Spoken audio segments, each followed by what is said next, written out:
Meet the doctor suing the CDC.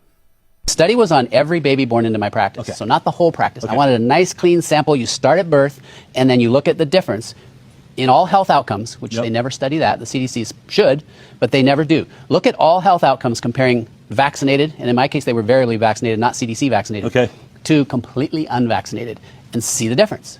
And we published that study, and within days of that study being published, and I see it on your screen, you're seeing the title of that study.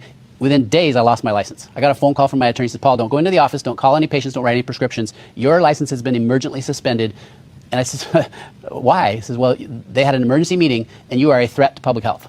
For doing science, for saying, hey, I see a problem. I'm just showing you the data. Right. I have a very large practice. I can show you the kids. I can show you all that data. And it's saying what it's saying, and that makes me dangerous. Right. Here's some of the data, just so all of you can see it. I mean, look at this. You've got asthma. Look, the red line is those that are vaccinated. The blue line that are unvaccinated. Allergic rhinitis. I mean, they're all through the roof. Breathing issues. ADHD. Look at that. I mean, it's almost completely a vaccine injury. Respiratory infections. Ear pain. Eye disorders. Eczema. Something that our poor kids. And by the way, eczema. My understanding is eczema used to be considered a vaccine injury, really. Like, if they started getting a rash, it would be like, don't vaccinate. Don't vaccinate. Yeah, you go back 40 years and 50 years ago, that's absolutely true.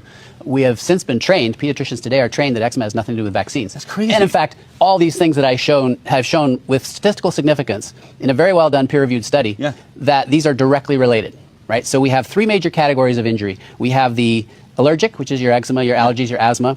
We have neurodevelopment, so language, speech, behavior issues, autism, ADD, ADHD. There was no ADD or ADHD in the unvaxxed. Zero.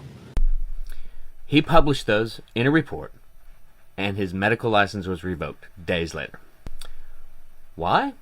Because he had a potential bias, because he knew which patients were vaccinated and which patients were unvaccinated, and so therefore could diagnose them according to his own bias. And you know what? Fair enough. That's science. It's pretty rigorous. But what he's saying is, the reason I'm doing this is because the CDC should be doing this trial, and you're not. And how do they reward him? They remove his medical license. I do wonder if his results had proven that the vaccinated kids were incredibly so much more healthy. I wonder if his license would have been revoked. So his study was thrown out for potential bias.